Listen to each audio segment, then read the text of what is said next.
என் நெஞ்சில் குடியிருக்கும்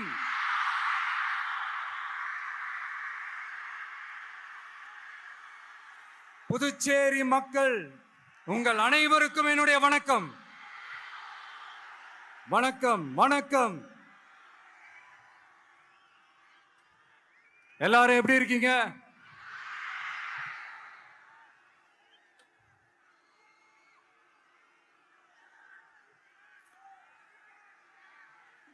இந்த ஒன்றிய அரசுக்கு தான்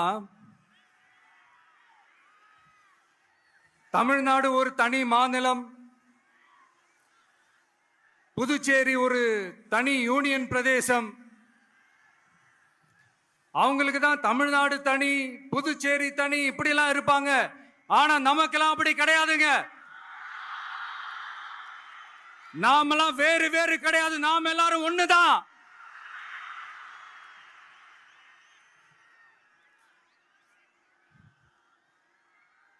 தமிழ்நாடும் புதுச்சேரியும் தனித்தனியாக இருந்தாலும் நாம் எல்லாரும் ஒண்ணுதான். நாம் எல்லாரும் சொந்தம் தான்.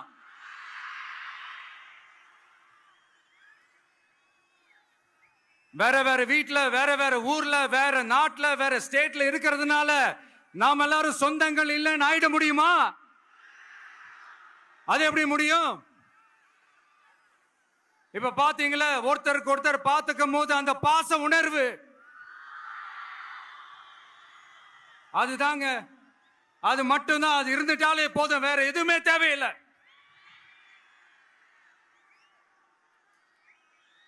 அதனால தமிழ்நாடு, புதுச்சேரி, கேரளா, கர்நாடகா, ஆந்திரா மட்டும் இல்ல, உலகத்துல எந்த மூலையில நம்ம வகைரா இருந்தாலும் அவங்க எல்லாருமே நம்மளோட உயிர் தான். அவங்க எல்லாருமே நம்மளோட உறவு தான்.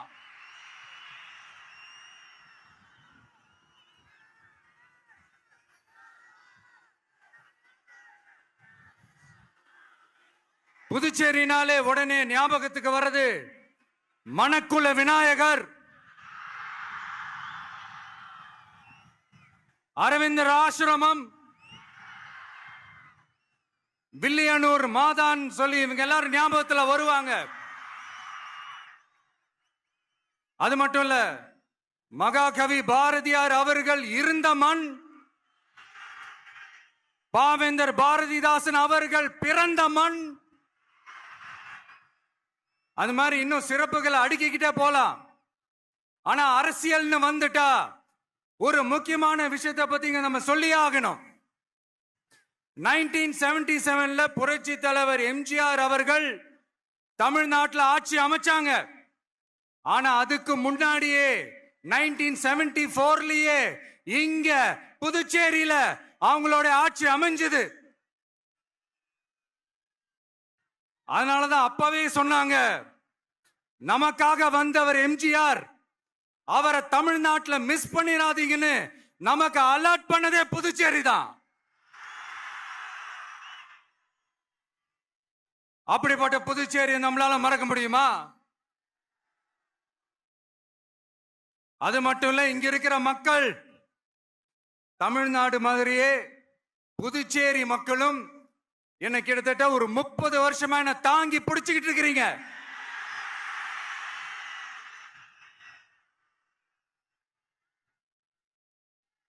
அதனால இந்த விஜய் தமிழ்நாட்டுக்கு மட்டும்தான் குரல் கொடுப்பான்னு நினைக்காதீங்க. அப்படி பண்ணாத தவறு. புதுச்சேரி மக்களுக்கும் சேர்த்து தான் குரல் கொடுப்பான். அது என்னுடைய கடமையும் கூட. அதனாலதான் இங்க நீங்க ஃபேஸ் பண்ற பிரச்சனைகளை பத்தி இன்னைக்கு நான் பேசுறதுக்காக வந்திருக்கிறேன். அது மட்டும் இல்ல, இந்த புதுச்சேரி கவர்மெண்ட்டை பத்தி நாம சொல்லியே ஆகணும்.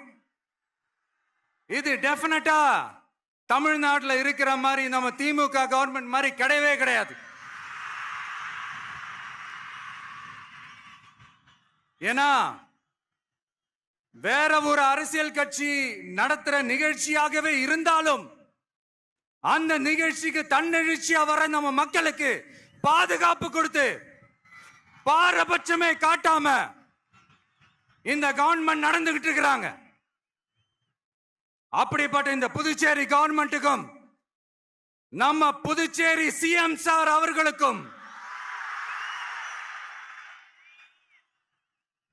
இந்த நேரத்தில் என்னுடைய மனப்பூர்வமான நன்றிகளை தெரிவிச்சுக்கிறேன்.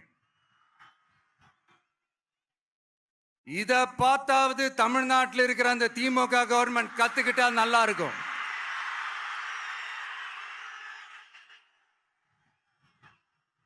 ஆனா அவங்க கத்துக்க மாட்டாங்க. பரவாயில்ல, வரப்போற எலெக்ஷன்ல 100% கத்துக்குவாங்க. அத நம்ம மக்கள் பார்த்துக்குவாங்க. புதுச்சேரியில் இருக்கிற கவர்மெண்டோட கூட்டணி ஆட்சியில இருந்தாலும் புதுச்சேரிய ஒன்றிய அரசு எதிலையுமே கண்டுக்கல என்றது புதுச்சேரி மக்களான உங்களுக்கு நல்லாவே தெரியும். மாநில அந்தஸ்து கோரிக்கையை மட்டுமா கண்டுக்கல, இங்க வளர்ச்சி ஏற்படவும் துணை நிக்கவே இல்லைன்னு கேள்விப்படுறோம்.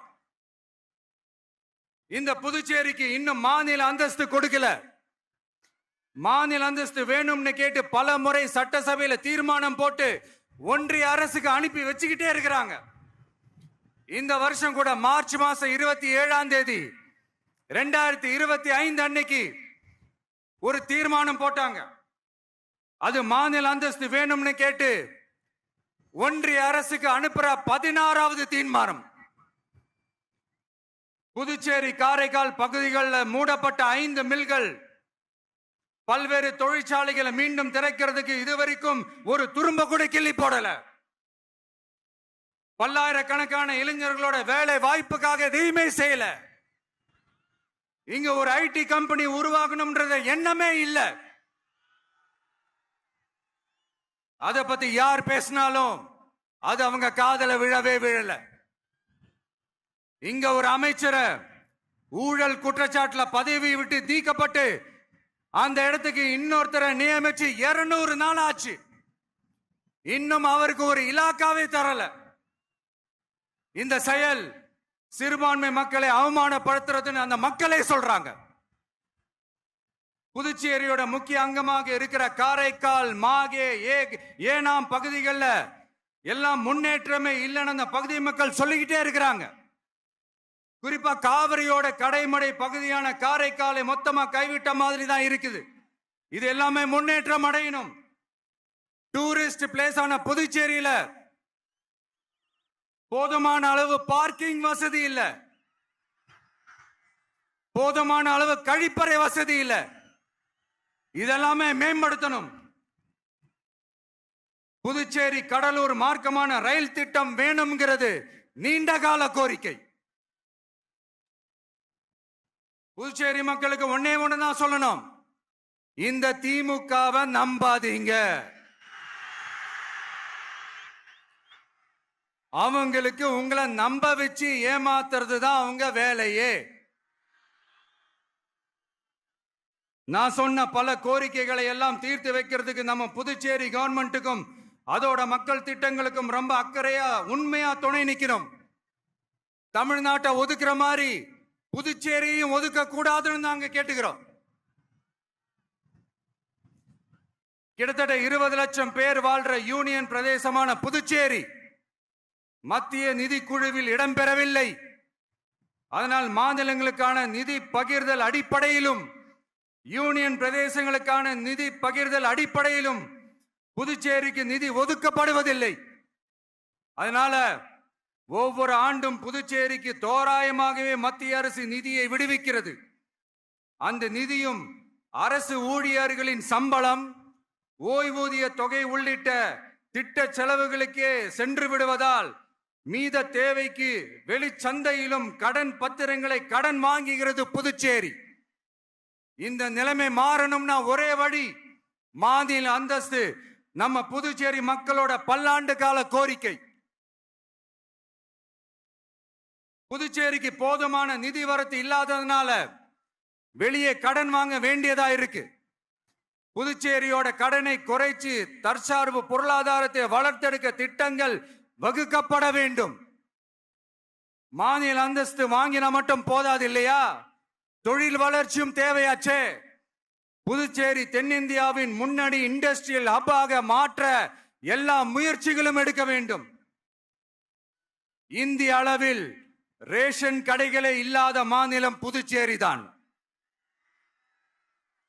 ஏழை எளிய மக்களுக்கு வாழ்வாதாரமே ரேஷன் கடைகள் தான். மற்ற மாநிலங்கள்ல இருக்கிற மாதிரி இங்கேயும் அரிசி, சர்க்கரை, பருப்பு, கோதுமை, எண்ணெய்னு அனைத்து பொருட்களும் வழங்கும் முறை சீராக்கப்பட வேண்டும். கடைசியா மீன்பிடிக்க செல்லும் காரைக்கால் மீனவர்களை அடிக்கடி கைது செய்யும் இலங்கை கடற்படை அவர்களின் படகுகளையும் பறிமுதல் செய்து விடுகிறது. அதனால் நீண்ட போராட்டங்களுக்கு பிறகு அவர்கள் விடுவிக்கப்பட்டாலும் படகுகள் கிடைக்காததால் படு மோசமான நிலைக்கு தள்ளப்படுகின்றனர். இந்த நிலை மாற வேண்டும். நான் மறுபடியும் சொல்றேன், இந்த விஜய் புதுச்சேரி மக்களுக்காகவும் எப்பவும் துணை நிற்பான். வரப்போற புதுச்சேரி தேர்தல் களத்துல நம்மளுடைய தமிழக வெற்றி கழகத்தின் கொடி பட்டொளி வீசி பறக்கும்.